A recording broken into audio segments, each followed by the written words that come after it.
Good morning বাবা, good morning. আসসালামু আলাইকুম। কেমন আছেন সবাই?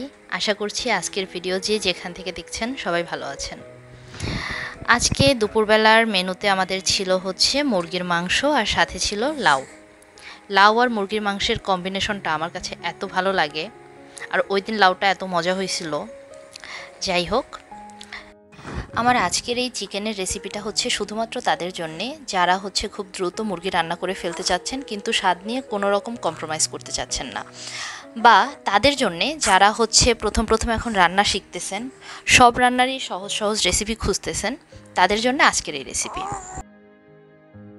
আজকের এই চিকেনটাতে হচ্ছে আমি সব মশলাগুলো আগেই মেখে তারপরে 20 মিনিটের জন্য রেখে দিব চিকেনটাকে, আর তারপরে হচ্ছে রান্না বসাবো। তো এখানে দেয়া হয়েছে হচ্ছে পেঁয়াজ বাটা, রসুন বাটা, আদা বাটা, জিরার গুঁড়া, হলুদ মরিচের গুঁড়া, লবণ আর হচ্ছে গরম মশলা।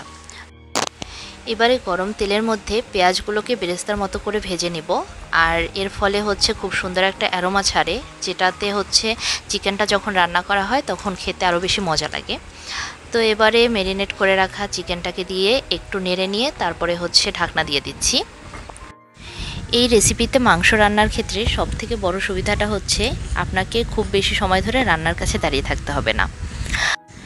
তো এবারে হচ্ছে বাটিতে যে মশলাটা লেগেছিল ওটা পানি দিয়ে ধুয়ে চিকেনের মধ্যে আমি দিয়ে দিয়েছি। এতে করে আমার কাছে মনে হয় যে চিকেনটা খেতে আরও বেশি মজা লাগবে।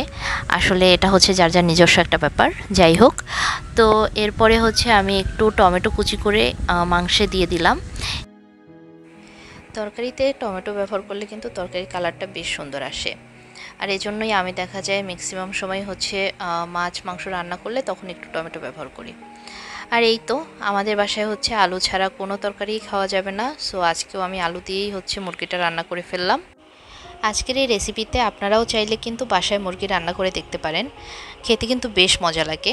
তো এই তো আজকের মতো আমি এখানেই বিদায় নিয়ে নিচ্ছি। সবাই ভালো থাকবেন আর আমার জন্য অনেক অনেক দোয়া করবেন। ও হ্যাঁ, আমার ভিডিও যদি ভালো লেগে থাকে তাহলে অবশ্যই একটা লাইক দিয়ে দিবেন আর একটু শেয়ার করে দিন। হ্যাঁ, আল্লাহ হাফেজ।